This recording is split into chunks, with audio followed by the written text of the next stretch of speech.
Con la grabación vamos a iniciar las actividades del tercer encuentro, en donde ya en esta oportunidad ya nos vamos a meter de lleno en toda la regulación que alcanza y que impacta definitivamente en relación a lo que vamos a denominar las decisiones administrativas automatizadas. Esto responde a la siguiente pregunta: ¿bajo qué circunstancias y bajo qué concepto y bajo qué condiciones la administración pública puede utilizar técnicas de inteligencia artificial en el proceso de toma de decisiones? Esta pregunta indudablemente nos lleva a necesariamente para su respuesta a buscar un recorrido que tiene que ver necesariamente con los derechos digitales, porque le da un escenario, un espectro, un ámbito mucho más amplio y que indudablemente todo tiene que ver con aspectos regulatorios de la inteligencia artificial. Porque cuando una organización pública o privada resuelve hacer uso de sistemas inteligentes, debe respetar una serie de derechos de los integrantes de esa organización, o cuando hablamos del Estado, de los ciudadanos.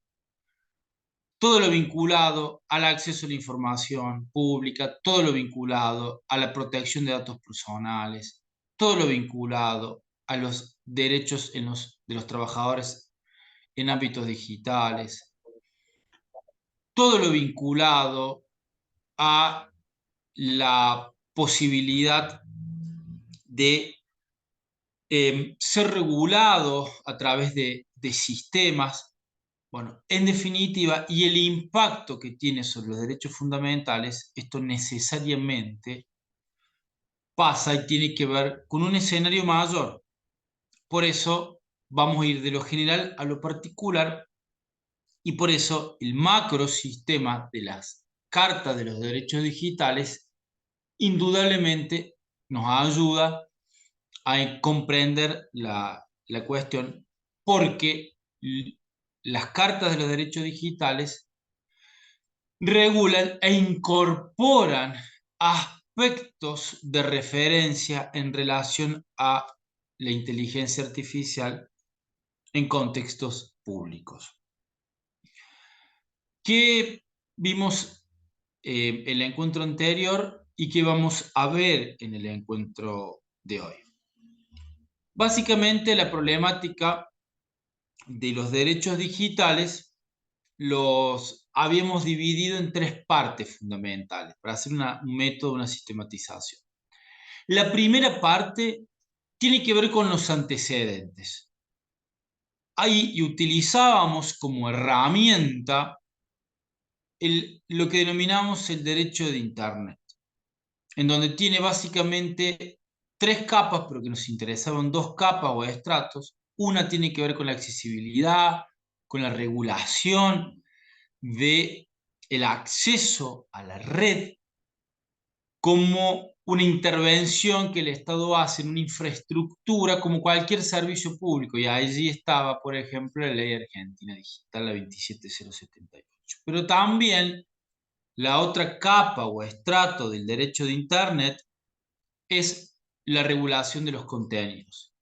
Y el microsistema de la regulación de los contenidos es todo lo relacionado a la protección de los datos personales, porque un contenido implica un aspecto de una imagen, de un video, de una foto, de un audio, es decir, se vinculan a aspectos de los datos personales. Y habíamos repasado algunas regulaciones que tienen que ver, por ejemplo, a nivel europeo, con el Reglamento Europeo de Protección de Datos Personales, lo que tiene que ver también a nivel europeo con aquel reglamento que regula los servicios de la sociedad de información y del comercio electrónico, que es una norma, algo así como si fuese un código de derecho del consumidor de servicios electrónicos.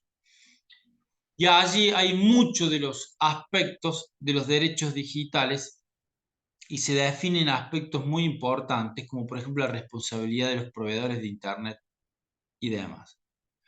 También habíamos visto todo lo que tiene que ver con la regulación nacional en estos temas. Hemos visto decretos y leyes que declaran que el acceso a Internet y lo que se busca, se manifiesta, se alcanza, está resguardado bajo la garantía de la libertad de expresión y acceso a la información pública. En definitiva, también hay alguna normativa a nivel local.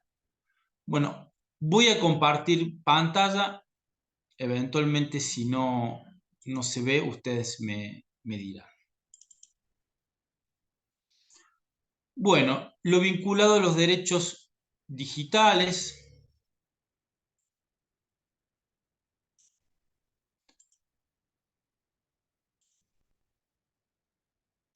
Habíamos un poco establecido. Ahí está. Ahí se ve mejor, ¿no? Habíamos establecido lo vinculado a los derechos digitales. ¿Qué son los derechos digitales? Y básicamente habíamos manifestado que son viejos derechos con nuevos contenidos redefinidos, reestructurados, rediseñados en relación a nuevas tecnologías o directamente nuevos derechos, como por ejemplo el derecho al olvido, que no encuentra un parangón, un símil, ¿sí?, en el entorno físico.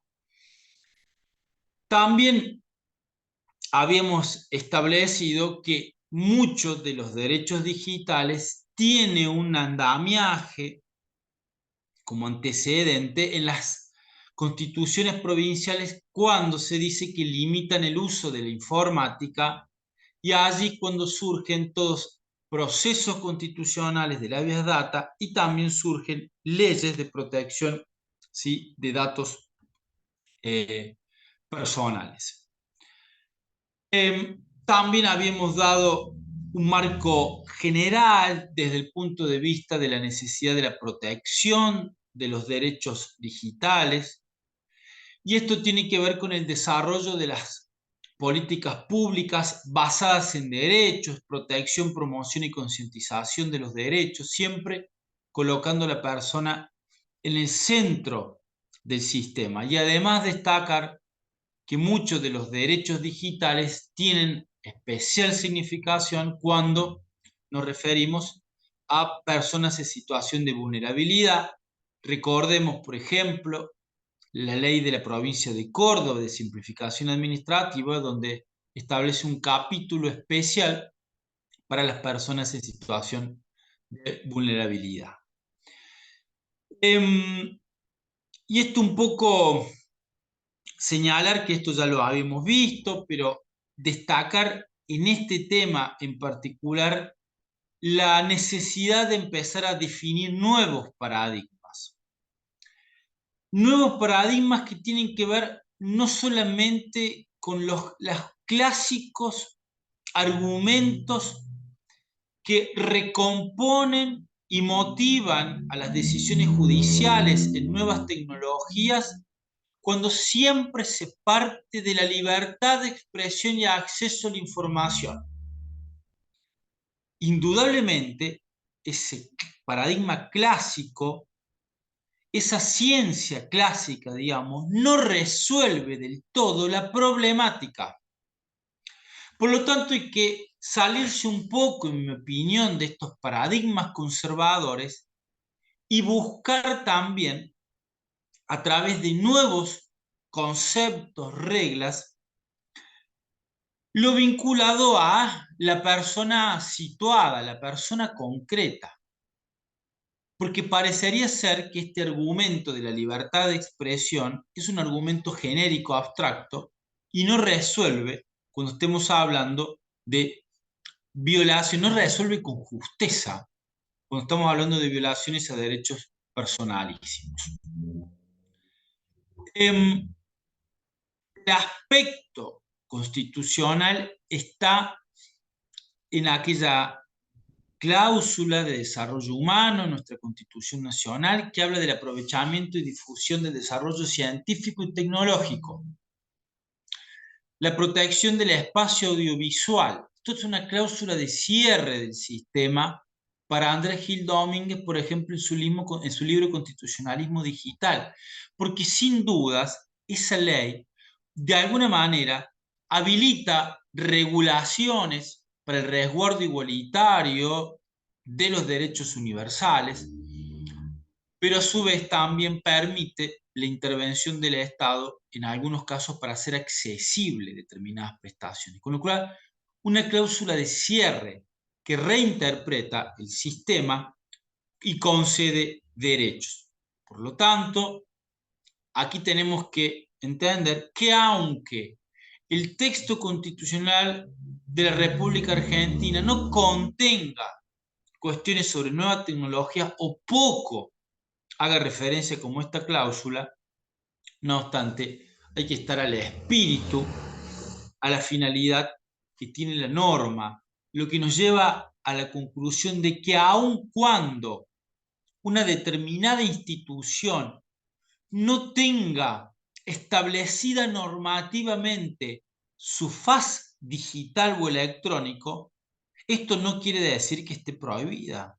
Lo ha dicho la Corte, por ejemplo, en materia de las sesiones remotas del Senado de la Nación, en el caso Fernández de Kirchner, ayer 24 de abril del año 2020. Y esta era una normativa vinculada a Internet y vinculada a los derechos digitales, pero sobre todo la más importante es el régimen de protección de datos personales y el derecho constitucional que resguarda, que no es necesariamente la intimidad, la privacidad, el honor, la reputación o la imagen, sino que es principalmente el derecho a la autodeterminación informativa como un derecho independiente, autónomo, a aquellos que le dije recién, pero que también puede coexistir un tema de otro tipo de derecho como la intimidad, la privacidad. En el derecho comparado, ustedes van a encontrar acá lo vinculado a la Unión Europea y la importancia de dos reglamentos: el Servicio de la Sociedad de la Información y el Reglamento Europeo de Protección de Datos Personales, uno en el año 2000, otro en el año 2016. El Reglamento Europeo de Protección de Datos Personales, que entró en vigencia en el año 2018, y que allí hay mucho de los derechos digitales. ¿Por qué me parece es fundamental el tema de los derechos digitales? Y vuelvo aquí, los derechos digitales en leyes de protección de datos personales. La nuestra está desactualizada, pero la española del año 2018, la Ley Orgánica de Protección de Datos Personales y Derechos Digitales española, que es anterior a la Carta de Derechos Digitales, incorpora los derechos digitales. Con lo cual quiero un poco mencionarles y repasar con ustedes que es necesaria la actualización de nuestra Ley 25.326. Porque si bien mucho de lo digital y de lo informático allí está previsto, hay que ir por más. Indudablemente la realidad nos exige ir por más. Fíjense en ustedes que la ley española, la ley orgánica española de protección de datos personales, regula el derecho de acceso a Internet, la neutralidad en Internet, incorpora el derecho a la seguridad digital. Yo los menciono y después voy a hablar algunas palabritas cuando veamos la carta. Hace referencia al testamento digital respecto al acceso de los contenidos digitales de la persona fallecida. Esto es muy interesante. ¿Qué pasa con la información de Internet de la persona fallecida, los datos post-mortem? Esto es un tema indudablemente que hay que discutir si se incluyen o no también en el acervo hereditario. También se hace referencia, por ejemplo, a los derechos de la educación digital, todo lo vinculado al empleo público y al derecho a la desconexión digital, todo lo vinculado al derecho a la intimidad en el ámbito del trabajo, lo vinculado a la portabilidad en las redes. El derecho a la portabilidad significa el derecho a la migración de nuestros datos personales. El derecho a la portabilidad significa que puedo migrar mis datos alojados en una plataforma para que después sean alojados en otra plataforma. Esto es una precondición o prerequisito indudablemente de lo que hemos analizado como la interoperabilidad. Para que exista interoperabilidad, tiene que estar reconocido en nuestro sistema el derecho a la portabilidad, ¿sí?, en las redes sociales o en cualquier plataforma.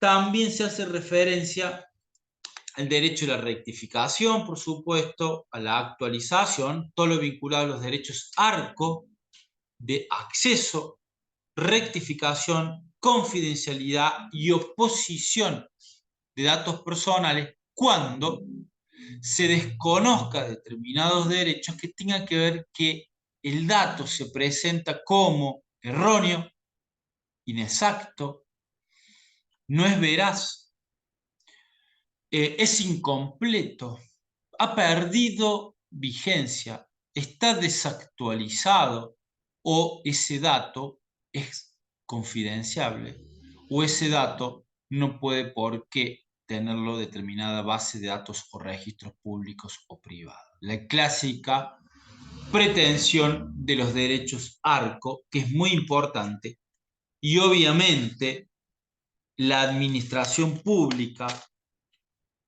que opera datos personales va a ser sujeto pasiva de planteos en relación a derechos ARCO. Esto es un tema donde se plasma la nueva manera de que la administración pública sea demandada, y obviamente las administraciones públicas serán demandadas no solamente con pretensiones de acceso a la información pública en resguardo de la transparencia y del control público y democrático, tal como ha dicho la Corte, sino también en resguardo de los derechos a la autodeterminación informativa, un derecho individual, no colectivo como el acceso a la información pública, sino individual, pues ese manejo, ese tratamiento de datos genera daños y por lo tanto debe reconducirse, digamos, el accionar de la administración pública. Ustedes van a encontrar determinadas antecedentes, que la más importante es la Carta de los Derechos Digitales de España, de junio del año 2021, pero que también existen otras. Hay un antecedente portugués también, hay antecedentes franceses, pero está como cartas importantes la Declaración Europea sobre Derechos y Principios Digitales para la década digital de enero del 2023 y la Carta Iberoamericana de Principios y Derechos en Entornos Digitales de marzo del 2023, suscrita por las jefas y jefas de Estado. Hay otras más pero me parece que la más completa es la española, porque indudablemente esa carta española genera una influencia en muchos de los textos, ha sido tomada por determinada normativa también, y además tiene como aquella finalidad no solamente de generar políticas públicas que tienen que ver con el desarrollo e implementación de nuevas eh, tecnologías, sino que indudablemente establece un ámbito protectorio, un paraguas protectorio para los derechos de las personas. Es un marco de referencia. Básicamente es un marco de referencia porque es soft law, es decir, no es derecho imperativo.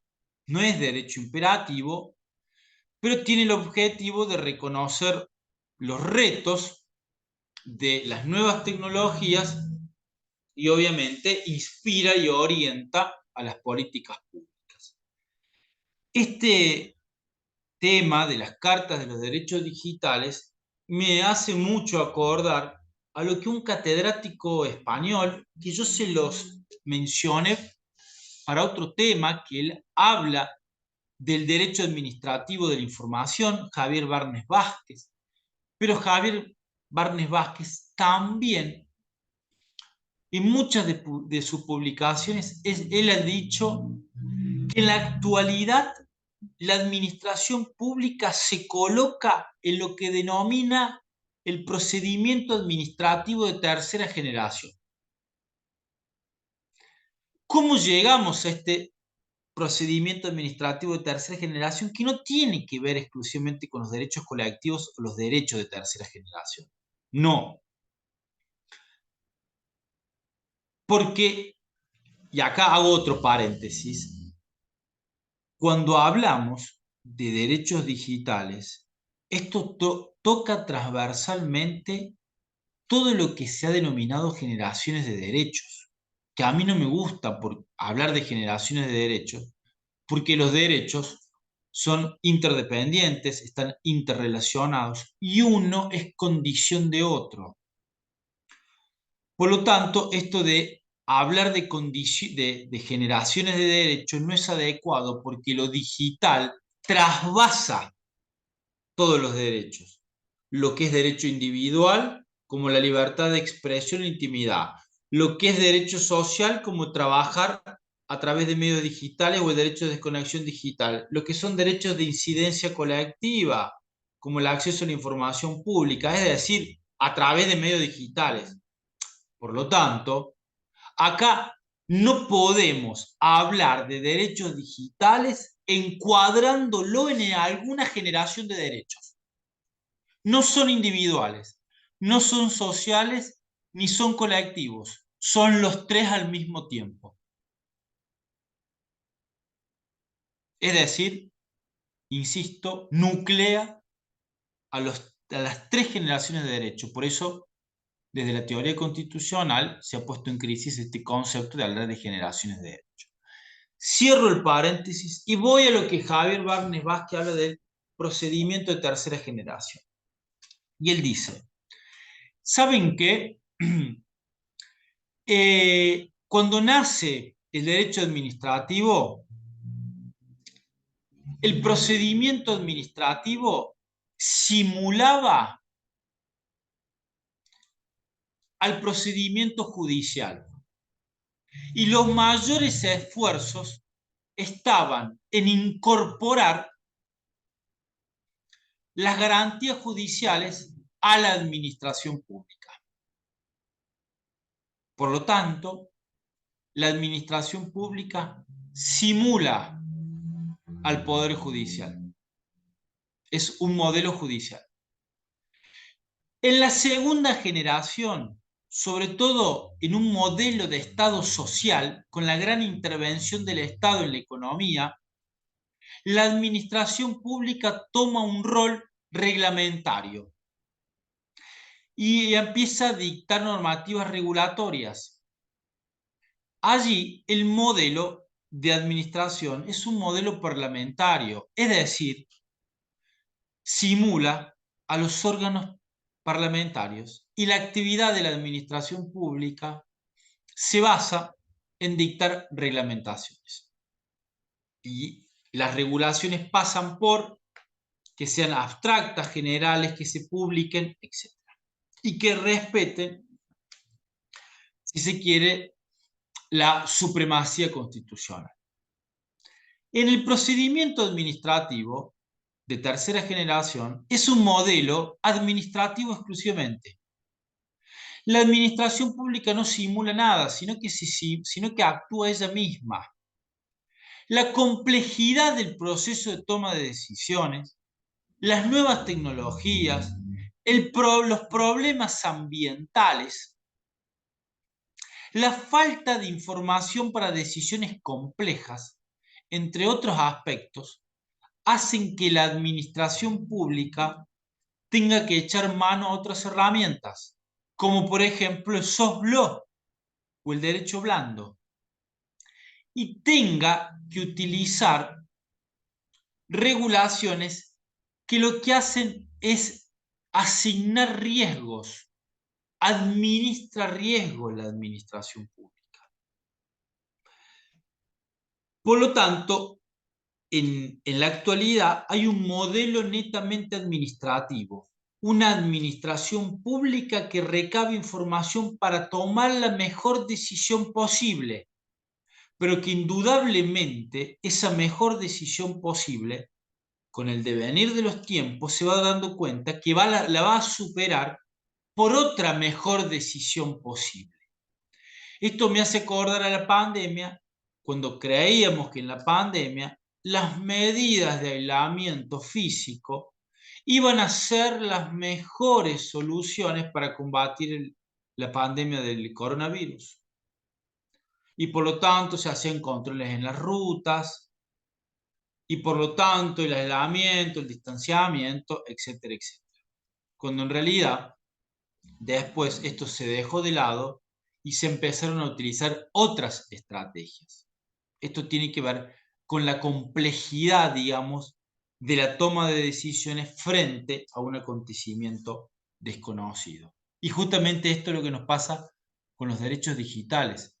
Buscar la mejor regulación frente a las nuevas tecnologías que sigue siendo algo desconocido, pero que indudablemente la decisión tomada después va a ser algo viejo, que debe ser actualizada y modificada por una mejor decisión.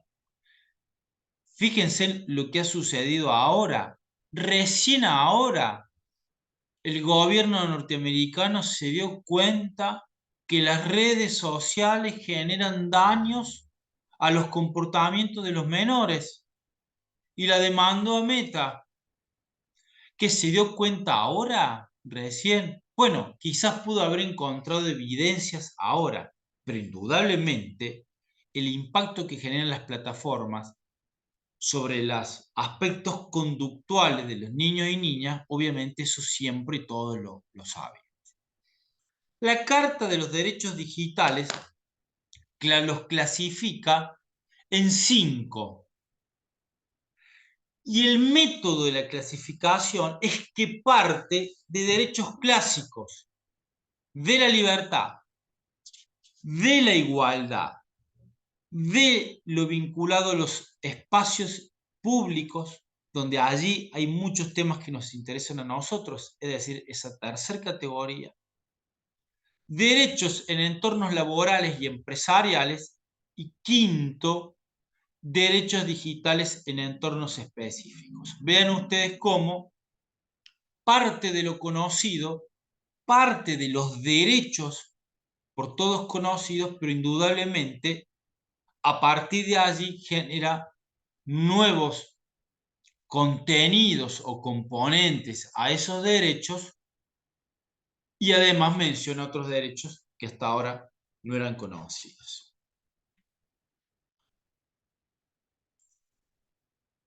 Perdón. ¿Cuáles son estos derechos vinculados a los derechos a la libertad? Lo primero, Derechos y libertades en el entorno digital. Aquí hay que partir desde el concepto que todos los derechos clásicos están resguardados en los entornos digitales. O lo que es lo mismo, todo lo que es ilegal fuera de la línea va a ser ilegal online.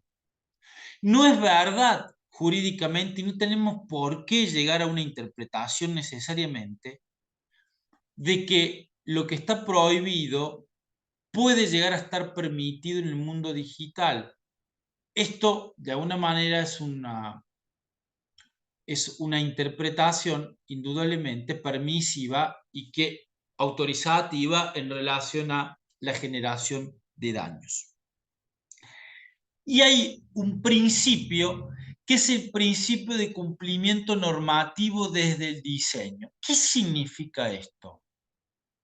Que el punto inicial del análisis jurídico no debe partir por la vacancia jurídica. Si bien es verdad que falta el dictado normativo, si bien es verdad que hay un vacío legal, esto no quiere decir que no exista aspectos jurídicos para tener en cuenta desde el inicio. Por eso habla desde el diseño. Ya sea la problemática, ya sea introduciéndonos en las cuestiones de los derechos constitucionales, de los principios constitucionales, de la protección de datos personales, de que Internet está resguardado bajo la libertad de expresión, de los derechos de los consumidores, es decir, los consumidores digitales, y cuántas otras cosas más, partir entonces desde un ámbito y un razonamiento que tenga que ver con que la problemática digital tiene algún componente jurídico sin perjuicio de que todavía es una deuda del Congreso y del mundo el dictado de normativas en estos temas. Un clásico derecho, la hemos visto, lo hemos mencionado, el derecho a la protección de datos personales. Y dice, el tratamiento de datos de modo leal para fines concretos. ¿Qué significa el tratamiento de modo leal para fines concretos? ¿Qué significa la lealtad en el tratamiento de datos personales? Significa, por ejemplo, que la administración pública, cuando recabe un dato personal, no puede utilizarlo para un fin distinto al por el cual fue recabado, sin perjuicio del principio de interoperabilidad. Debe darse a conocer al ciudadano por qué se le recaba ese dato personal y cuál va a ser el uso que se le va a dar. Porque si se le da un uso distinto al por el cual fue recolectado, debe informarlo y allí el titular del dato, la persona, debe prestar el consentimiento informado para un uso distinto por el cual fue recabado. El derecho a la identidad en el entorno digital, el derecho a la propia identidad en el entorno digital. Bueno, esto tiene que ver también con los derechos de la ciudadanía digital. Tener una identidad en el entorno digital significa que la persona, con su nombre, apellido, con un password, una clave de acceso, tenga una identidad, es decir, una radiografía respecto de información que tiene esa persona. Pero claro, esa identidad digital es una información parcial de la persona. Es decir, no puede tomarse una decisión administrativa o judicial basada exclusivamente en el tratamiento informatizado de la persona. Artículo 20 de la Ley de Protección de Datos Personales Argentina y 22 del Reglamento Europeo. Allí van a encontrar, por ejemplo, en la gráfica, en el punto 5, derecho a no ser localizado y perfilado. Es decir, la persona no tiene por qué estar sometida a un análisis de sus datos que impliquen un perfilado y por lo tanto que le tomen y que el Estado tome una decisión. Por ejemplo, no puede el Estado ver redes sociales de un individuo y en base a eso tomar una decisión.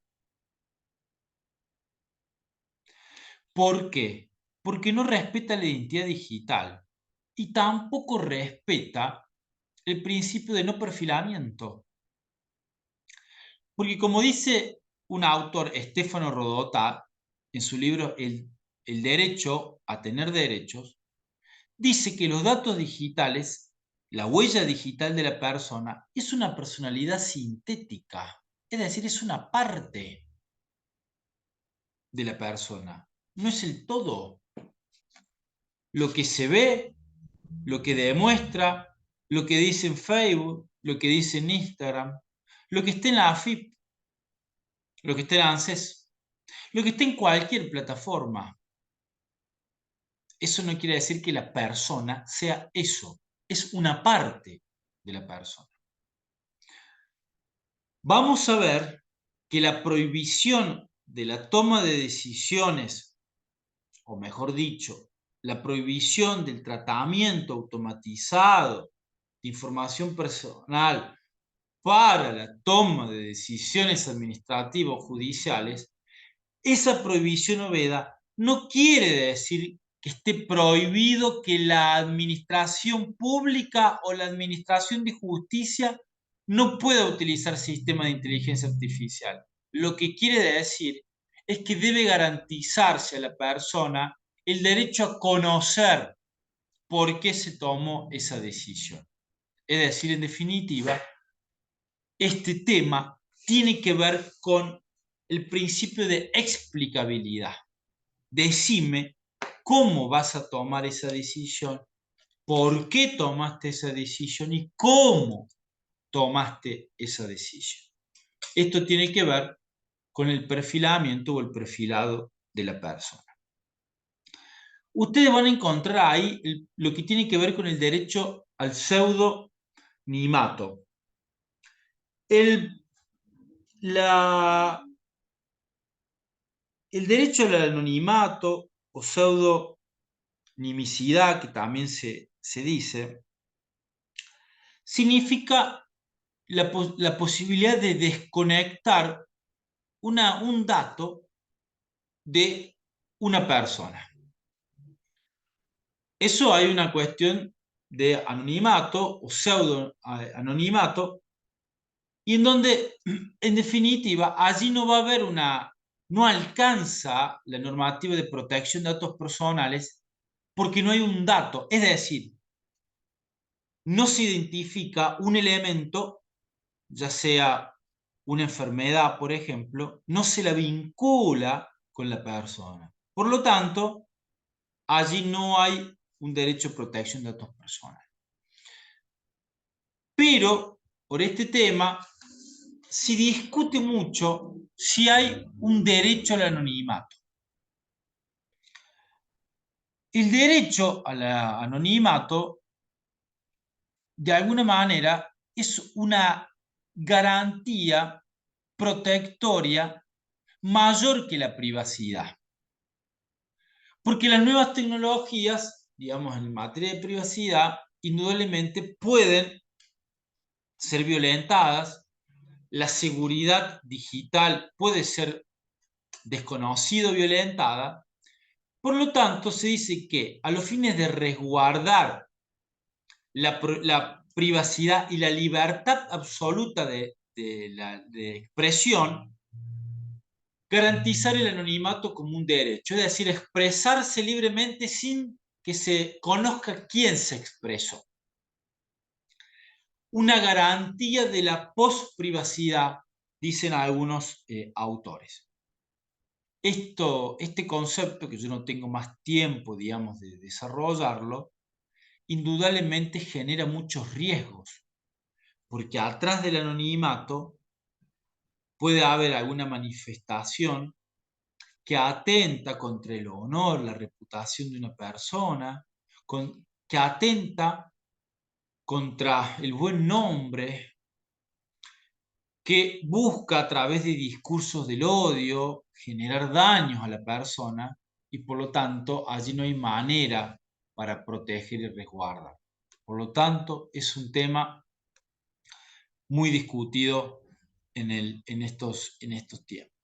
También el derecho a la seguridad digital, un tema que, insisto, esto creo que ya lo he dicho, tiene que ver con la articulación público-privado, tiene que ver con buscar el desarrollo conjunto entre el Estado y las empresas buscando desarrollos de técnicas de seguridad informática y digital, y también los vinculados a los derechos de la herencia digital o los datos post-mortem, y sobre todo entender bajo qué condiciones, digamos, un heredero puede tomar esos datos personales, ¿sí? Que están en las redes sociales, plataformas y demás. La segunda parte tiene que ver con derechos de igualdad. Es decir, también acá se parte sobre un clásico derecho, derecho a la igualdad. Primero, derecho a la igualdad y no discriminación en el entorno digital. Procesos digitales que resguarden la perspectiva de género. Una protección efectiva, igualitaria entre hombres y mujeres.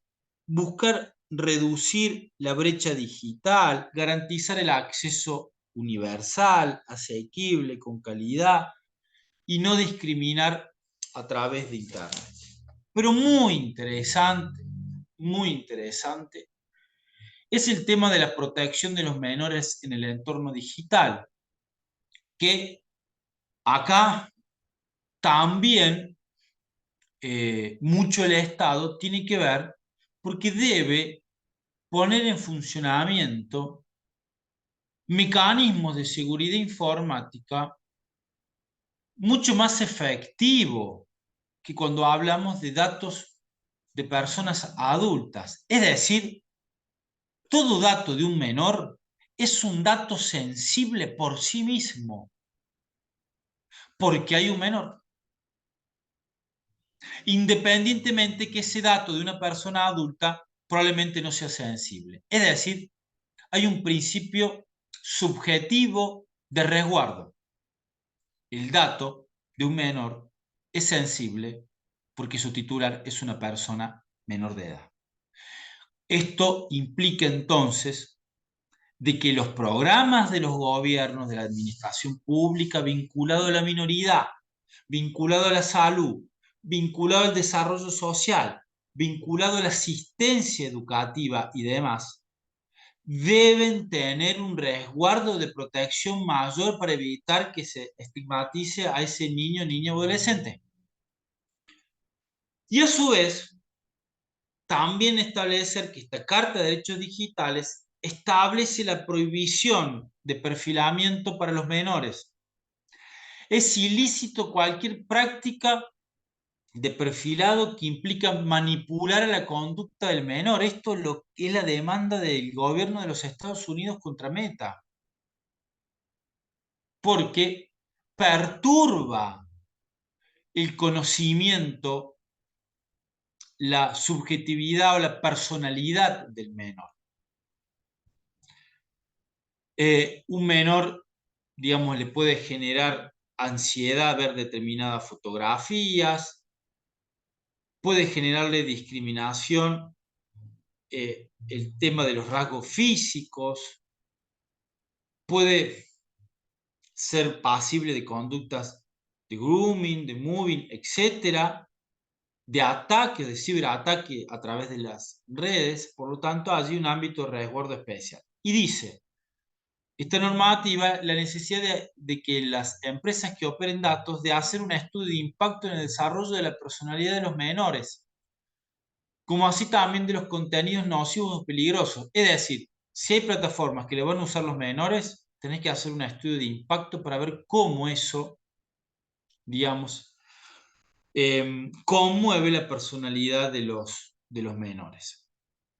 También lo vincula a la protección de personas con discapacidad en entornos digitales. Esto es muy importante, que tiene que ver con el acceso, la participación efectiva y la educación digital. No me quiero olvidar, en materia de protección de los menores, y de los contenidos nocivos o peligrosos, no solamente la cuestión de la edad para utilizar una plataforma digital o una red social. La normativa europea hace referencia a la edad de 16 años, pero habilita a los países miembros de la Unión Europea a que puedan ser menores de 14 años que operen redes sociales con el consentimiento y resguardo de los padres. Indudablemente esto no se respeta porque las estadísticas invocan de que menores mucho más chiquitos, de más pronta edad, ya utilizan redes sociales en forma independiente sin el conocimiento de los padres. Por lo tanto, esto, insisto, también genera resguardos mayores y además esto genera conciencias, digamos, educativas aún mayores, no solamente en el ámbito del Estado, sino también, obviamente, de las familias respecto al uso responsable de las redes sociales. Pero este punto es el punto del nacimiento mismo del derecho de Internet.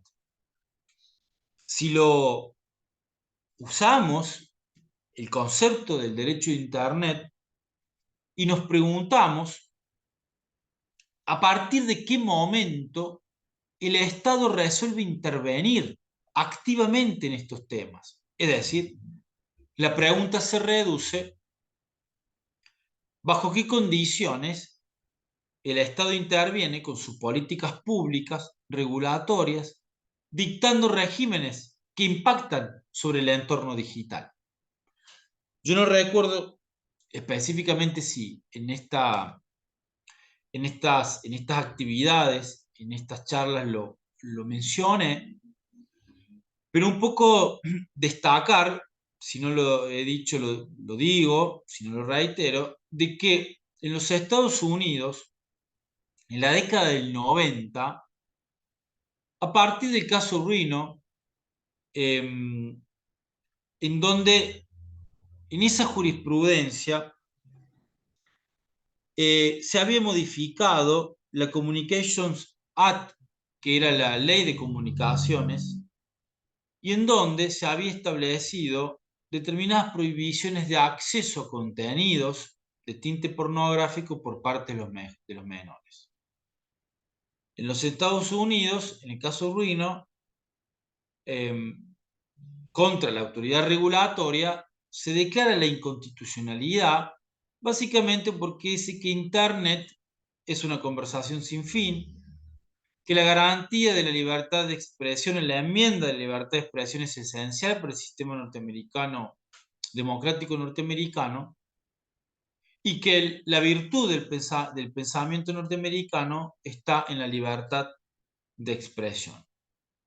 Es decir, de alguna manera, allí hay una postura ácrata del tema, es decir, fuera del Estado, fuera de la regulación, y allí en los entornos digitales el Estado no puede llegar.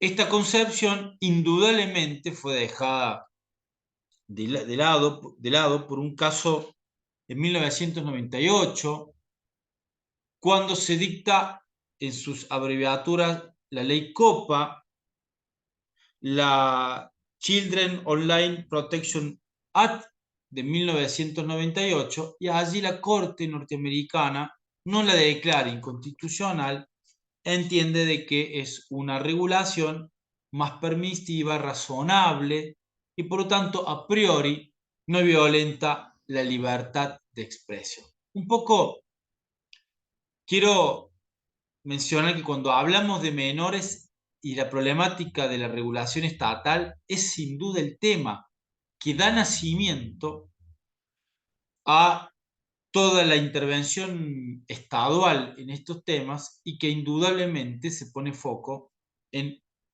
no dejar librado, digamos, a la mera voluntad de los actores o intervinientes en Internet a que regulen determinadas cuestiones.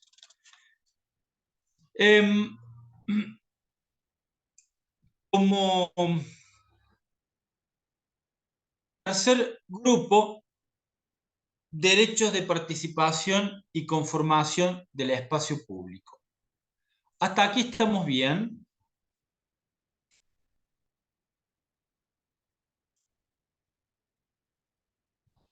¿Sí? Perfecto. ¿Alguna pregunta? ¿Alguien quiere Sí, decir algo? perfecto. Bueno, bárbaro. El tercer grupo de derechos es derechos de participación y conformación del espacio público. El derecho a la neutralidad de Internet, es decir, el derecho a que las plataformas, los sistemas, no establezcan bloqueos o prioridades de acceso a Internet, el derecho a la libertad de expresión y acceso a la información. Y acá hago un pequeño paréntesis y que esto tiene que ver con lo que vamos a ver después con el uso de la inteligencia artificial por la administración pública. Se establece el derecho de que la persona conozca cuando la información sea elaborada sin la intervención humana mediante automatización. Es decir, si determinada información es elaborada sin que intervenga una persona humana, sino que intervenga un sistema, está obligado la administración pública o la organización privada también a dar a conocer. Por ejemplo, si hay un chatbot para consultas sobre trámites, tiene que claramente la página decir que eso es un chatbot, que es un asistente virtual y que no es otra cosa. O por ejemplo, cuando se va a utilizar sistemas de inteligente como el chat GPT para redactar un texto, hay que informar que se utilizó esa herramienta. Esto tiene que ver con la transparencia, tiene que ver con la motivación, tiene que ver con dar a conocer a la persona que allí se está utilizando un sistema de inteligencia artificial. Este tema de dar a conocer cuando la información es elaborada por un sistema de IA está en el reglamento de mercado digital de la Unión Europea aprobado el año pasado que modifica la directiva de servicios de la sociedad de información y el comercio electrónico. Es un texto que ustedes lo van a encontrar como reglamento de mercados digitales, por ejemplo. Básicamente le busca poner límite a las grandes compañías de datos, como por ejemplo Google, Meta, etcétera, etcétera. Y si van a utilizar sistemas de inteligencia artificial para generar publicidad, por ejemplo, están obligadas también a informar que lo hacen a través de automatizaciones y cómo trabaja esas automatizaciones. En definitiva, esa regulación, dar a conocer cuando la información es elaborada sin la intervención humana, es directamente aplicable al ámbito de la administración pública. Si la administración pública va a utilizar una herramienta, una plataforma que automáticamente le lleva a tomar una decisión, debe informar que lo hace a través de esa plataforma y que atrás de esa plataforma no está la persona de carne y hueso, estará en forma sincrónica, sino que hay una automatización en esos aspectos. El derecho a la participación ciudadana por medios digitales, indudablemente, es el derecho de acceso a la información pública, a la transparencia, a la rendición de cuentas, a los procedimientos de participación. Esto significa que el acceso a la información pública también puede hacerse a través de medios digitales. Por ejemplo, un formulario de acceso a la información pública colgado en alguna página o en algún portal y que se solicite determinada información y que la respuesta de esa información esté en forma digital, a través de una plataforma de ciudadano digital o a través de un mail o a través de, por ejemplo, un WhatsApp, etc.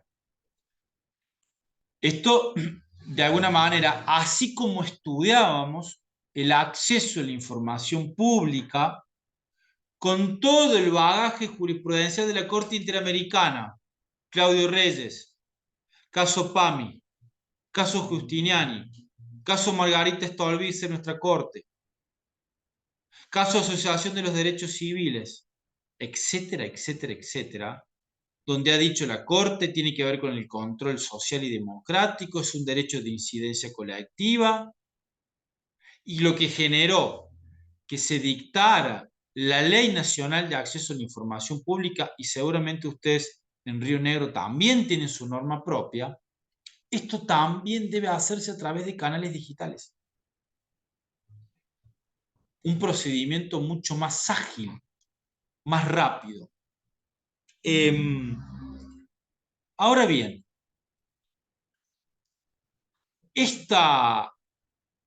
la normativa que regule el acceso a la información pública también tiene regulaciones sobre datos, porque pone límite, aun cuando exista o se regule el principio de la máxima divulgación, pone límite y establece cuándo la información es reservada y confidencial. Por lo tanto, las leyes de acceso a la información pública también pueden ser vistas como leyes que regulan los datos personales cuando son operados por la administración pública, porque ponen un límite al acceso de ese dato o esa información, cuando es confidencial, por ejemplo, o el dato es reservado o secreto. Indudablemente hay un tema de intimidad porque hay información que puede manejar el Estado, pero que puede ser información sensible para algún particular. Bueno, derecho a la educación digital para reducir la brecha digital, el aprendizaje no solamente de la plataforma, sino de los dispositivos. Y como punto 16, derechos digitales de la ciudadanía en sus relaciones con las administraciones públicas. Eso es un tema específico de inteligencia artificial y derecho administrativo. Allí están los puntos de conexión, los confines entre el derecho a las nuevas tecnologías y el derecho administrativo. Indudablemente, las administraciones públicas, como cualquier organización, deben respetar determinadas pautas cuando llevan a cabo, implementan, implantan, desarrollan y ejecutan políticas públicas en materia de innovación, modernización y transformación del Estado. Primero, hace referencia al derecho al acceso a los servicios públicos en forma digital. Obviamente, esto es un derecho que va a tener determinada definición según el grado de tecnificación que tenga esa administración pública, claro está. Pero recuerden que hemos visto el derecho a relacionarse electrónicamente con la administración pública. Aunque también les he mencionado la necesidad de un canal tradicional, físico, digamos, para vincularse. El derecho a la transparencia y reutilización de datos de la administración pública, el principio de universalidad y neutralidad de las tecnologías usadas por la administración. Este principio de universalidad y neutralidad de las tecnologías usadas por la administración pública tiene que ver con que no es posible que una administración pública exija para un trámite un determinado sistema operativo, ¿sí?, en su teléfono celular. Por ejemplo, podés hacer un trámite solamente utilizando Android o solamente utilizando un iPhone. Si no tenés un iPhone, no anda. Bueno, eso atenta contra, les doy un ejemplo burdo, digamos, obvio, eso atenta con el principio de neutralidad de las tecnologías, que deben estar interconectadas, debe ser usable, ese principio de usabilidad, como hemos dicho antes, etcétera, etcétera. Y ahí nos metemos con un tema, y ya los menciono, pero que lo voy a volver a desarrollar el jueves que viene. El principio de explicabilidad, que no es otra cosa que la administración pública debe hacerse entender y explicar y hacer comprender, digamos, cómo y de qué manera actúa el sistema y el código fuente para tomar determinada decisión. Si va a utilizar, y esto hay mucha jurisprudencia que a nivel comparado, que algo les voy a hacer referencia el jueves que viene. El principio de explicabilidad, de alguna manera, es la nueva versión del principio de motivación de los actos del Estado, o si se quieren, más genérico, el principio de publicidad en un sistema republicano, el principio de motivación de los actos del Estado, que a su vez debe utilizarse un sistema comprensible en lenguaje natural, es decir, no a través de un idioma informático, sino que se dé a conocer a través de un lenguaje comprensible y asequible, cognoscible, ha dicho la normativa, cognoscible, esto es una regulación, así lo dicen algunos antecedentes, cognoscible por todos. Entonces, el principio de explicabilidad es de alguna manera, es la nueva manera de ver la motivación de los actos y la publicidad de los reglamentos en la era de los entornos digitales y las nuevas tecnologías. El principio o la necesidad de que la discrecionalidad esté reservada a las personas.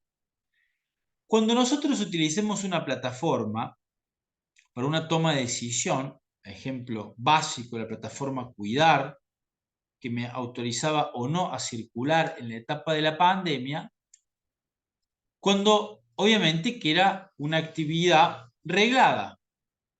Sos persona esencial o trabajador esencial, podés circular. No sos trabajador esencial, no podés circular.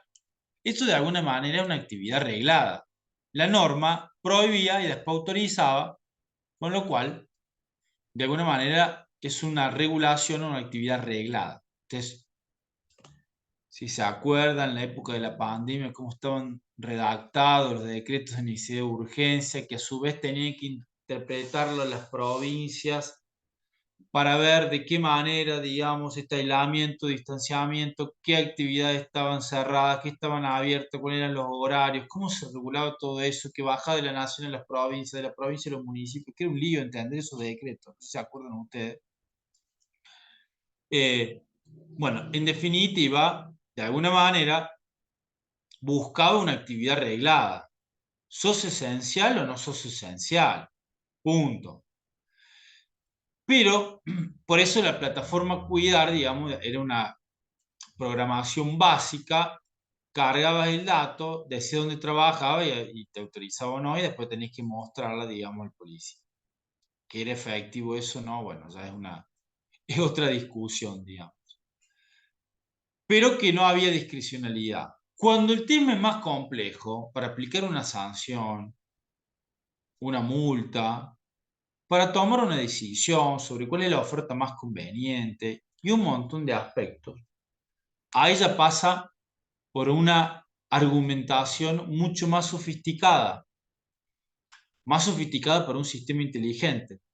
Y por lo tanto, si hay algún grado de discrecionalidad, eso debe estar reservada a las personas. Les adelanto que esto, en derecho administrativo y nuevas tecnologías, se denomina el principio de reserva de humanidad, conforme lo ha dicho la doctrina española. Principio de reserva de humanidad. ¿Qué significa?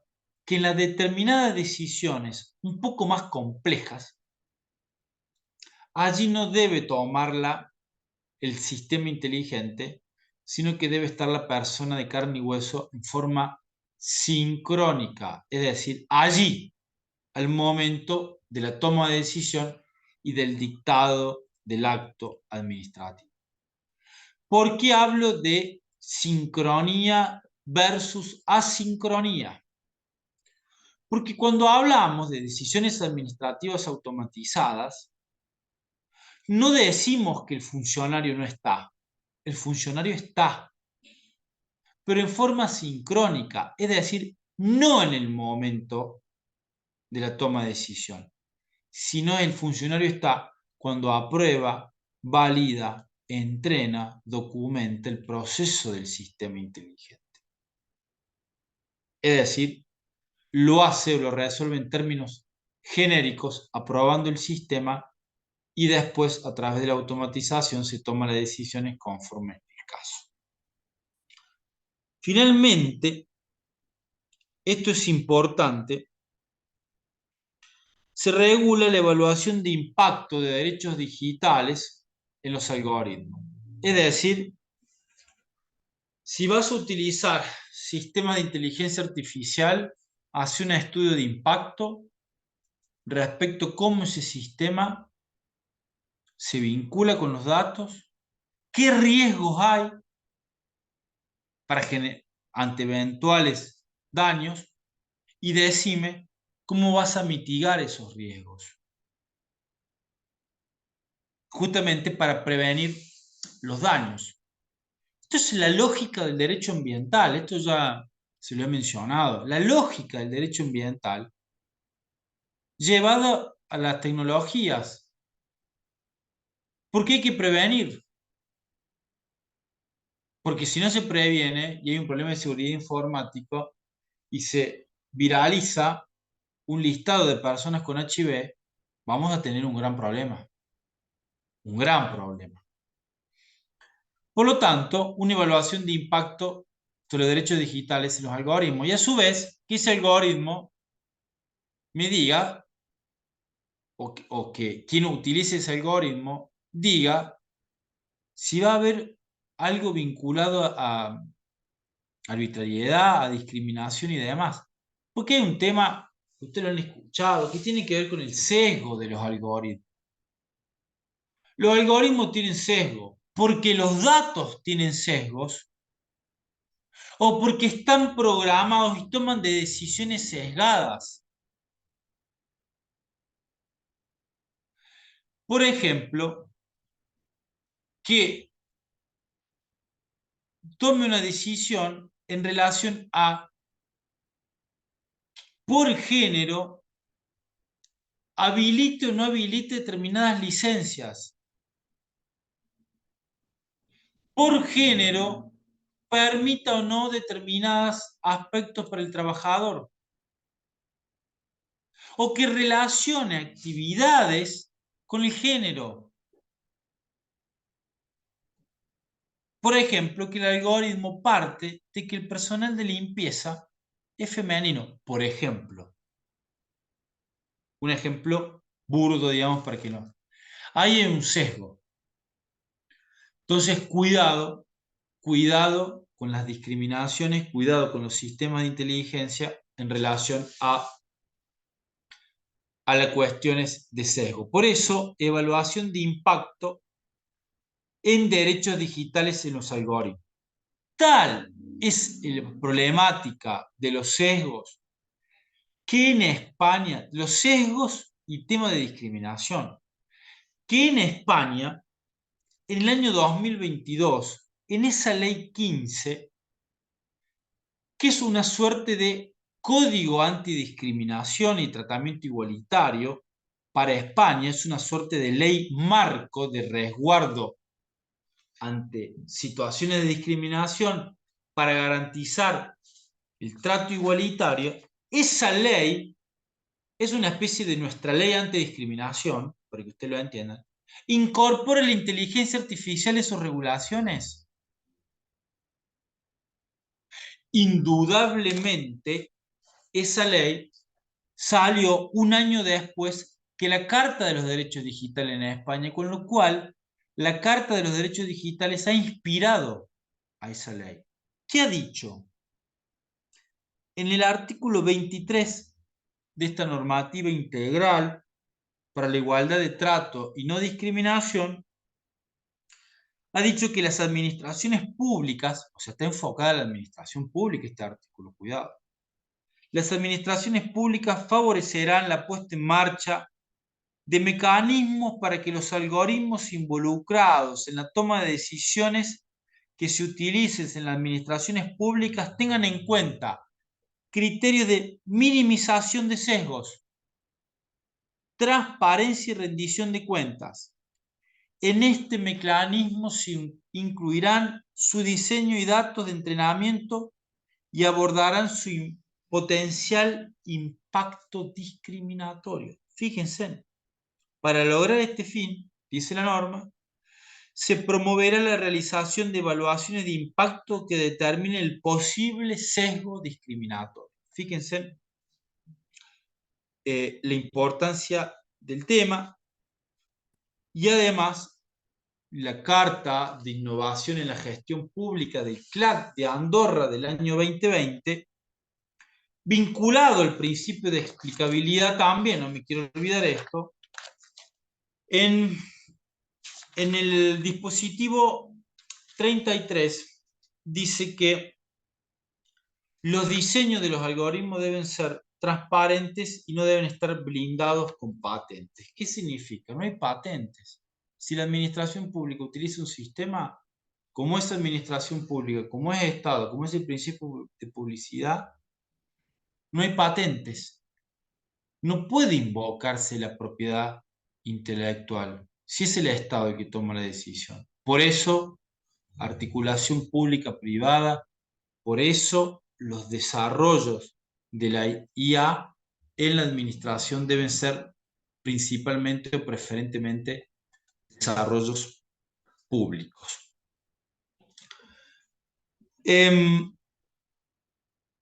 Cuarta y quinta categoría de derechos digitales.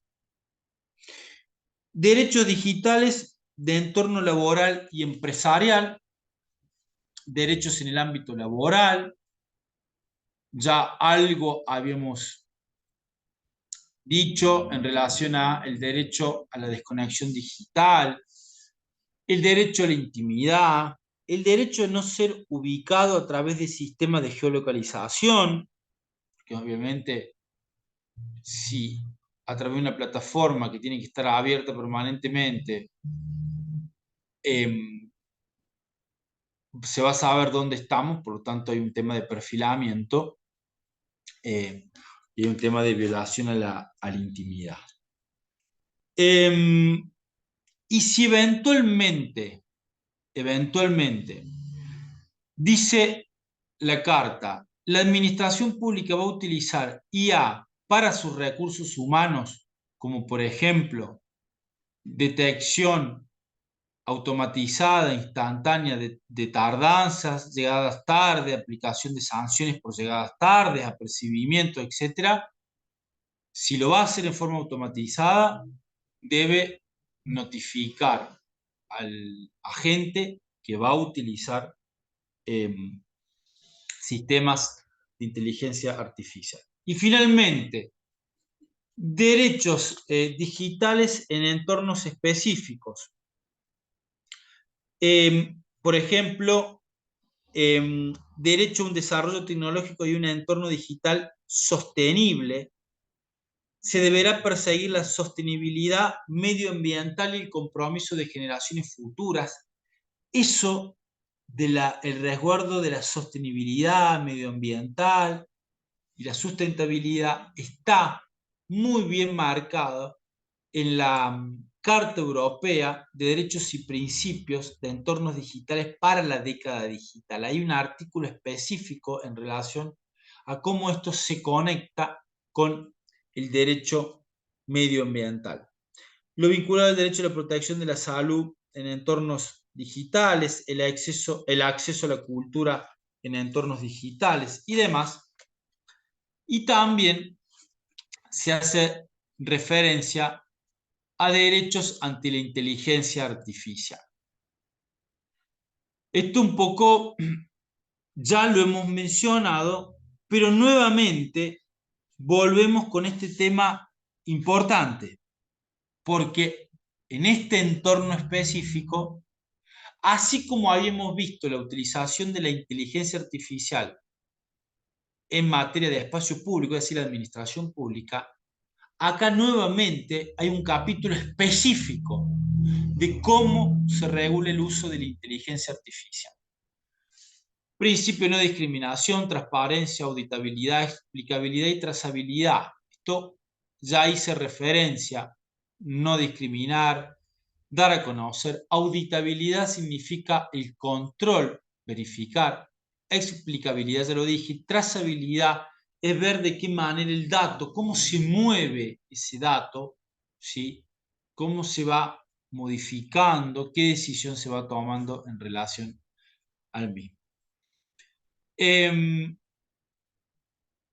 Nuevamente, principio de accesibilidad, usabilidad, fiabilidad. Debe garantizarse la supervisión y la intervención humana y también debe garantizarse cuando se utilizan sistemas de inteligencia artificial por la administración pública la posibilidad de la impugnación. La impugnabilidad de estos temas es fundamental. Si se puede impugnar, obviamente si se va a impugnar una decisión automatizada, no la va a resolver el mismo sistema. Ahí la va a resolver la persona, es decir, la garantía de la intervención humana, del control humano. Y esto es fundamental, no perturbar ni manipular la voluntad de las personas. Si vas a utilizar sistemas de inteligencia artificial en la administración pública, a través de plataformas, base de datos, no tenés que generar mecanismos que digiten la conducta, que modelen la conducta de la persona. Vamos a ver el jueves que viene cómo la Unión Europea, en normas que se vienen discutiendo ahora, a través de lo que se denomina la ley de inteligencia artificial, regula estas cuestiones de cómo impacta en la psiquis de la persona. Y evitar riesgos. Y evitar riesgos. El libro blanco de la Unión Europea sobre, se llama Libro Blanco de la Unión Europea, un enfoque hacia la excelencia y la confianza en la inteligencia artificial que regula lo que se denomina un enfoque basado en riesgo, es decir, asignar riesgos y lo absolutamente riesgoso prohibirlo y lo menos riesgoso regularlo más y así sucesivamente en materia de segmentación de sistemas respecto a lo más o menos riesgoso. Finalmente, dos cuestiones más. Por un lado, no sé si te lo puse, esto es lo que les decía recién, inteligencia artificial, el enfoque hacia la excelencia y confianza. También nuevamente van a tener allí el reglamento de servicios digitales o de mercado digitales, como se los mencione. También algo se dice en la Carta de Derechos Digitales respecto a las neurotecnologías, el empleo de las neurotecnologías o los neuroderechos. Dos aspectos más y cierro con esto y paso a la jurisprudencia de la Corte. Primero, las garantías. Así como hablamos de derechos digitales, se hace referencia a garantías. Moisés Barrio Andrés, usted lo pueden googlear, hay muchos libros que están subidos en internet, que ha escrito un autor español que escribió mucho sobre estos temas. A la par de los derechos digitales, también menciona las garantías digitales. Básicamente en tres cuestiones. Primero, la necesidad de la utilización de mecanismos de autorregulación regulada. Esto en contraposición a la autorregulación pura. No puede haber una autorregulación pura que los desarrollistas hagan lo que quieran. Eso sería una autorregulación pura. Sino la autorregulación regulada significa que los desarrollistas hagan o definan, propongan, proyecten sistemas regulatorios, que esos sistemas regulatorios sean autorizados y aprobados por la autoridad de Contralor, que se generen incentivos económicos de otro tipo para el cumplimiento de esos mecanismos y sobre todo la protección a través de lo que se denomina códigos de conducta. En definitiva, buscar acuerdos respecto a la regulación. Autorregulación regulada tiene que ver con el procedimiento administrativo de tercera generación que les había hecho referencia. Segundo, garantías extrajudiciales o parajudiciales, dice la doctrina. Parajurisdiccionales.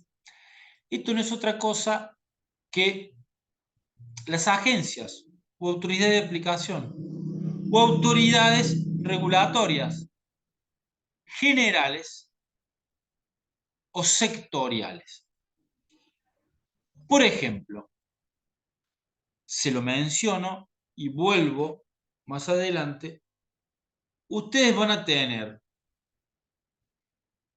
regulaciones sectoriales de inteligencia artificial, como por ejemplo la Agencia de Acceso a la Información Pública como autoridad de aplicación de la Ley de Protección de Datos Personales, la 25326, ha dictado reglamentaciones que mencionan inteligencia artificial. Es sectorial. Pero en España, por ejemplo, este año se aprobó una autoridad, la Agencia Española de Supervisión de Inteligencia Artificial, que recientemente ha sido aprobado su estatuto y que tienen sede en La Coruña y que regula transversalmente, es decir, toda la inteligencia artificial por organizaciones públicas y privadas. Es decir, es una una autoridad general de aplicación y se adelanta a la ley de inteligencia artificial porque indudablemente ya está creando una autoridad de aplicación sobre una norma imperativa que todavía no existe. Pero bueno, lo que busca es la conciencia, supervisión y control. Y después garantías judiciales, leyes procedimentales especiales, órganos administrativos o judiciales especiales, un orden jurídico imperativo, normativo y no tanto soslo, ¿sí? Para este tipo de cuestiones. Finalmente, como último tema de esto, es lo vinculado a los deberes digitales. Creo que este es un tema importante porque el uso responsable de las plataformas y de las redes sociales no solamente debe darse en términos de derechos, sino también en términos de obligaciones. Es decir, desde el punto de vista también de los compromisos de los ciudadanos. Me parece que este es un tema también, aunque no esté de todo desarrollado, ¿sí?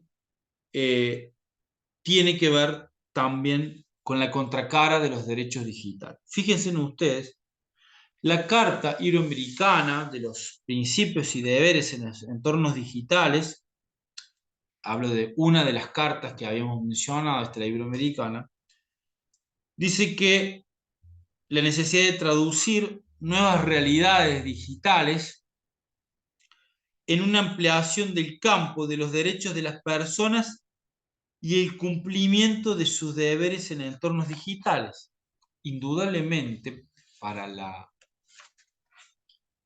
bondades del sistema, indudablemente para el cumplimiento de los objetivos, tiene que haber el respeto a los deberes digitales, nuestras actuaciones, cómo nos manejamos y nos comportamos nosotros en las redes sociales. ¿Cómo estamos hasta aquí? ¿Alguna pregunta? ¿Algún comentario?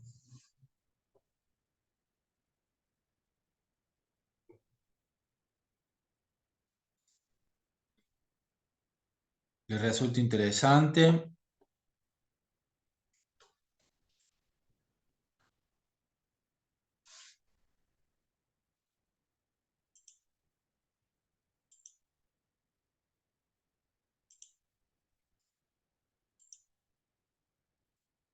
¿Todo bien por ahora?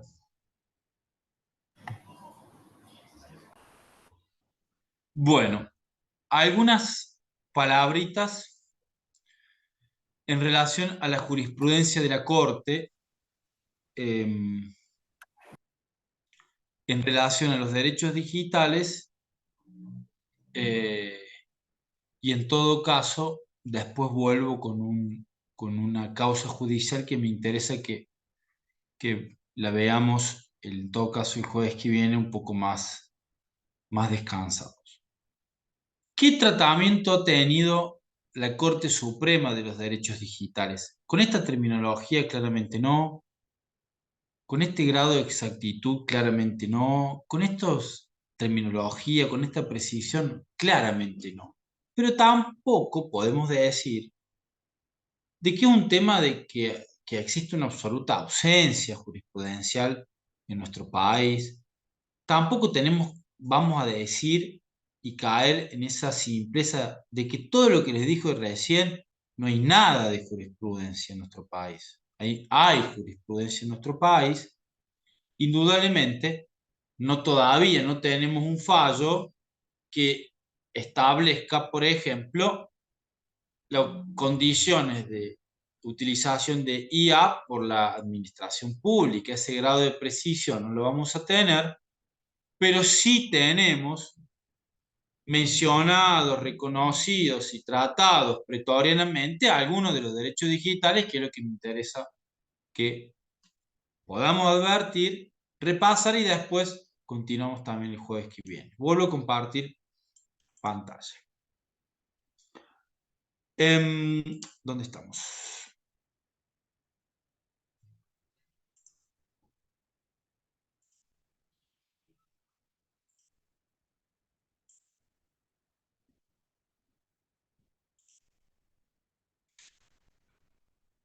En materia de libertad de expresión, por supuesto que es uno de los derechos digitales, libertad de expresión en entornos virtuales.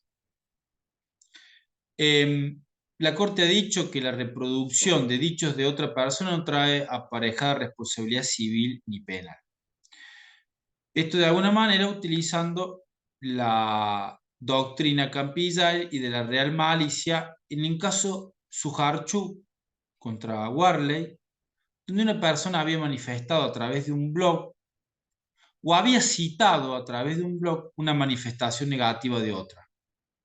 Como invocó la manifestación de otra persona y la fuente, por lo tanto, está garantizado bajo la libertad de expresión.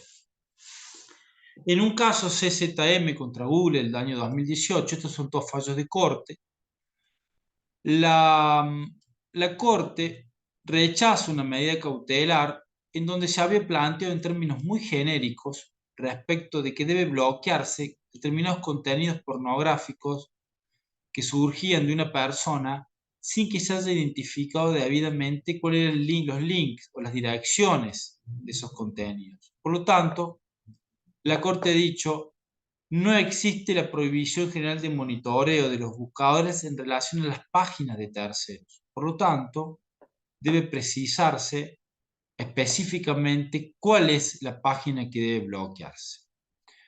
En materia de desinformación, noticias falsas, fake news, además de que quiero destacar que la Cámara Nacional Electoral, en una regulación del año 2018, ha establecido que los partidos políticos deben informar cuáles son las páginas oficiales de los partidos políticos y el derecho comparado. Hay todo una problemática de regulación sobre fake news que yo no tengo tiempo, digamos, aquí de desarrollarlo, pero sí quiero decirles, el mundo está buscando de qué manera parar las noticias falsas. Pero si hablamos de derechos digitales y la desinformación versus la información en Internet, allí la Cámara Criminal y Correccional Federal, Sala 1, mantiene una medida cautelar, eh, con lo cual rechaza una apelación de Google respecto a que se mantenga el bloqueo de una información en donde se buscaba y salía que el hijo de Elisa Carrió había sido detenido en México eh, por una causa vinculada al narcotráfico en ese momento. Y era una fake news y por lo tanto la justicia hizo lugar a la medida cautelar y lo sostuvo en segunda instancia.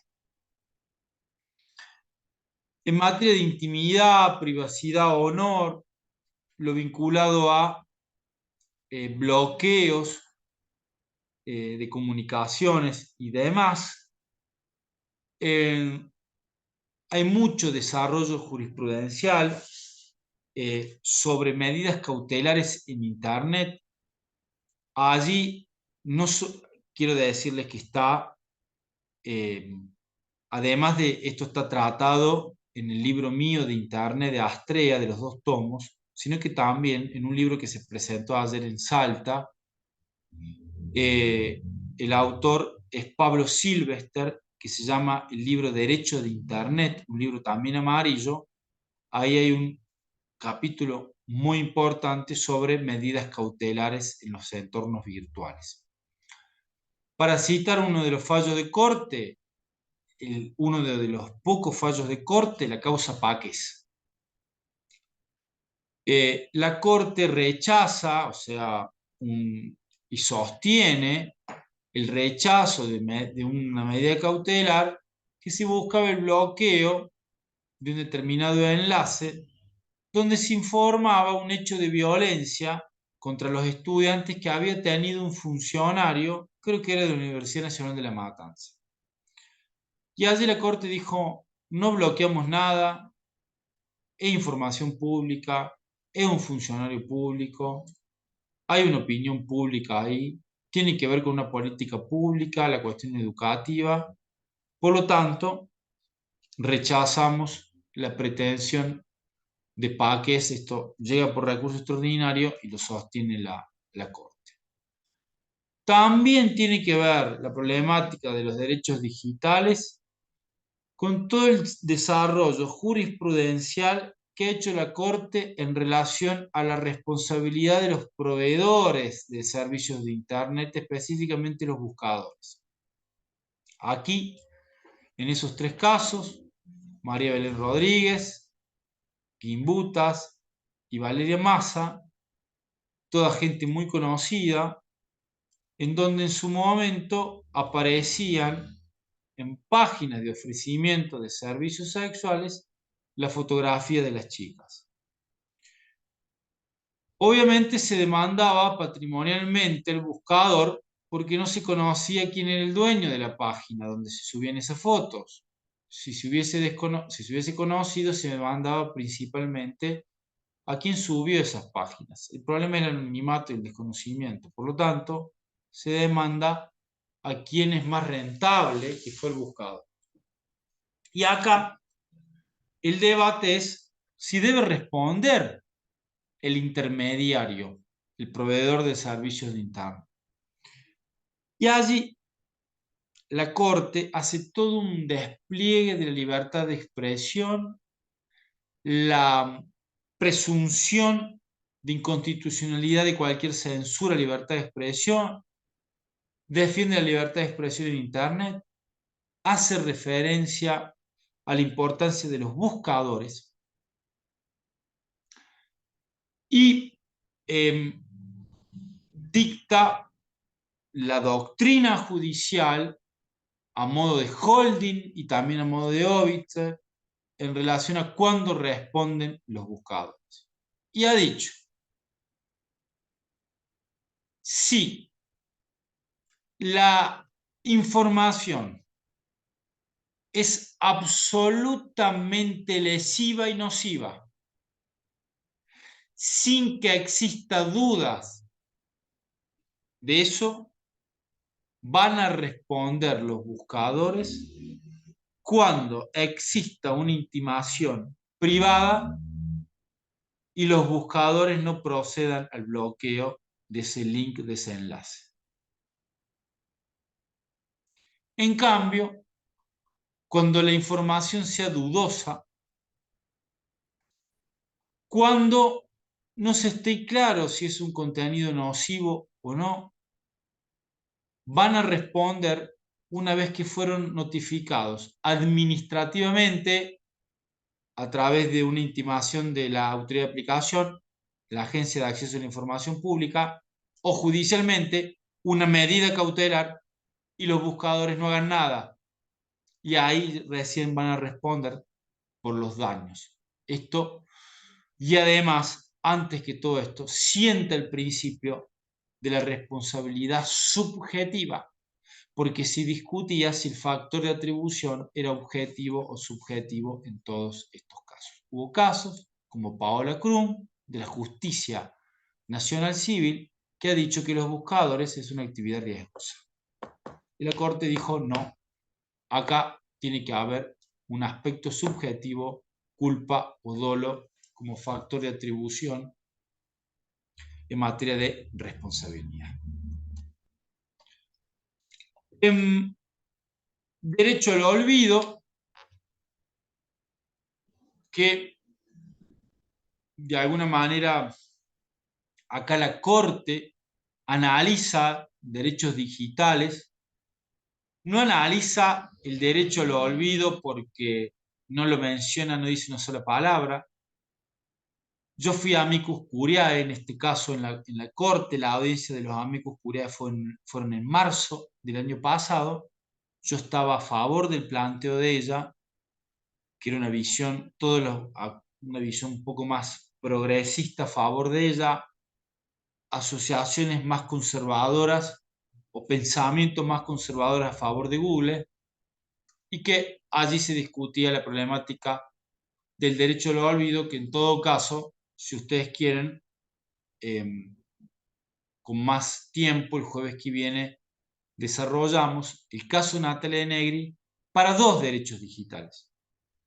El derecho al olvido como derecho digital y los derechos de las personas frente a la utilización de la inteligencia artificial, que también está a modo de óbiter en el considerando 43 del caso. Bueno, acá lo vinculado a los deberes. Si les parece, dejamos aquí y nos volvemos a ver el jueves que viene. Por supuesto, antes que me hagan las preguntas, los comentarios que ustedes deseen, por supuesto.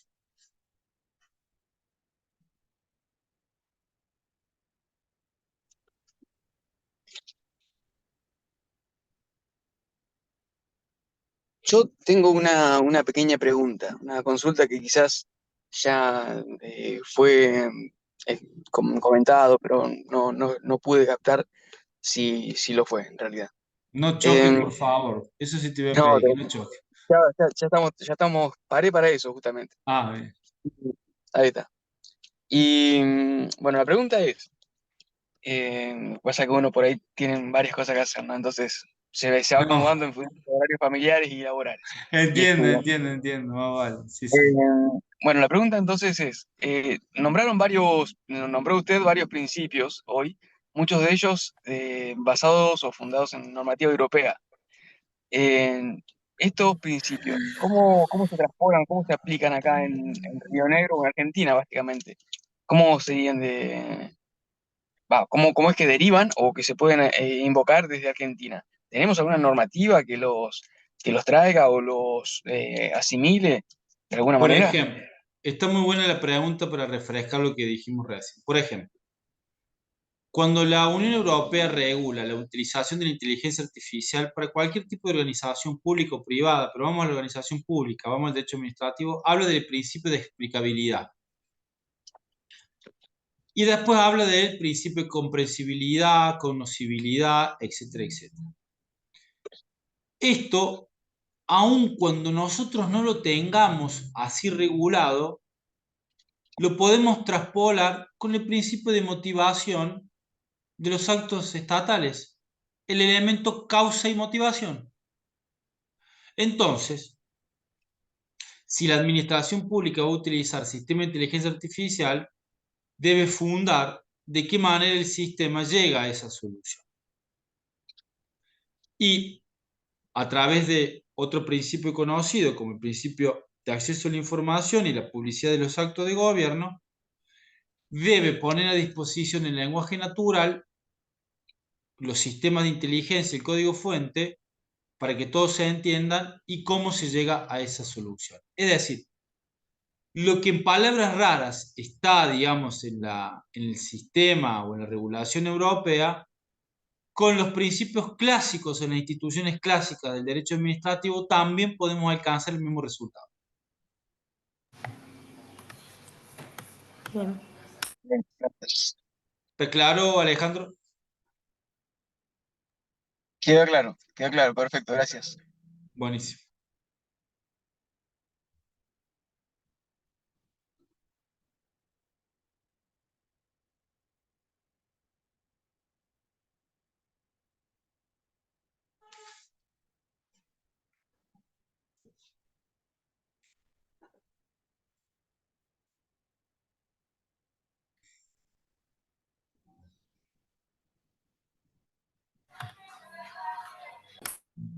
Bueno, Perdón, sí, sí, sí, va con Facundo. delay.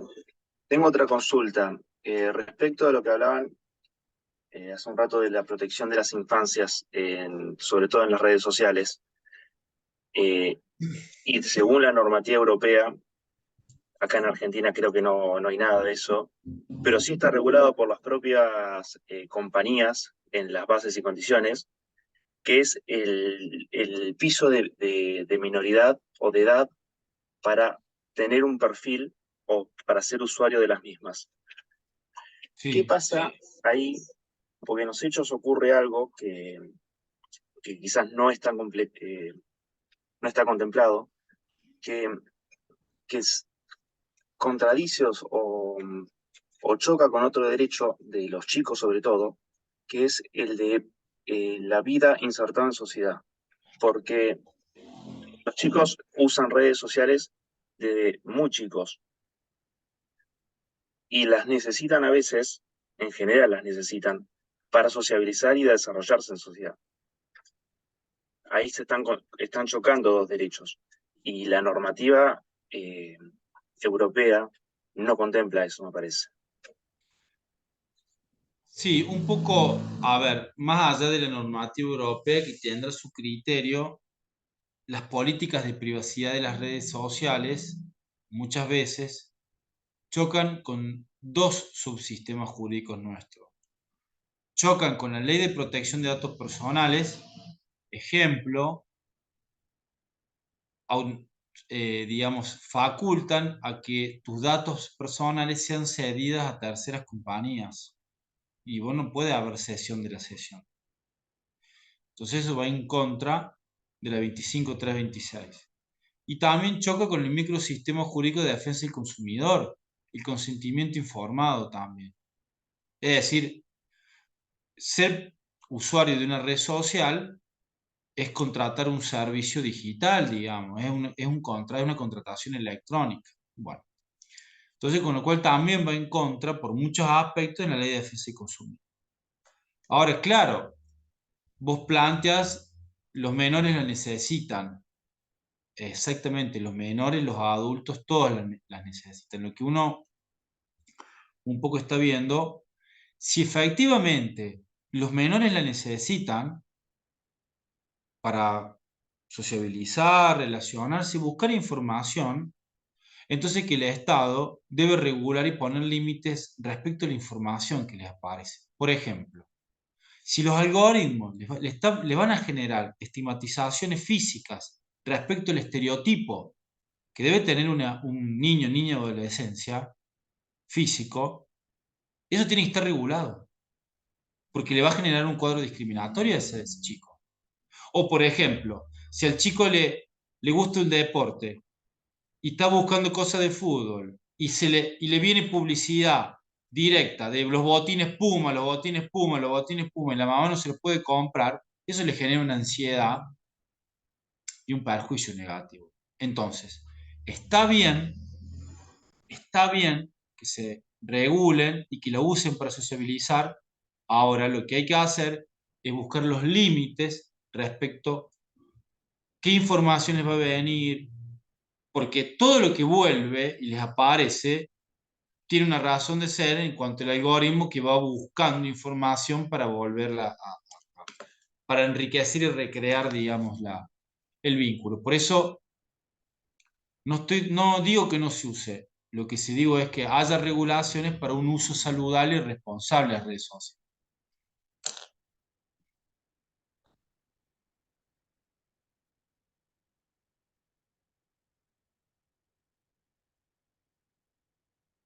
Es un temazo, es un temón, la verdad, tremendo. Sí, porque claramente decir directamente que no pueden utilizarla por debajo de determinada edad es ineficiente porque es imposible impedir que lo sigan usando. Eh, Suena más a un me quito la responsabilidad de las Ah, compañías sí, te entiendo, te entiendo. que legislar a favor de las infancias. Te entiendo, te entiendo, te entiendo. Sí, sí, sí, sí. Bueno, Flavia, no sé si querés decir algo, querés pasar algún mensaje parroquial, protocolar. No, bueno, que muchas gracias por estar presentes, todos los que están. Recuerden que esta semana se va a habilitar un nuevo foro obligatorio de participación, así que les voy a estar avisando cuando se habilita, que seguramente será mañana o el lunes. Y bueno, nos queda un último encuentro el jueves que viene, así que ya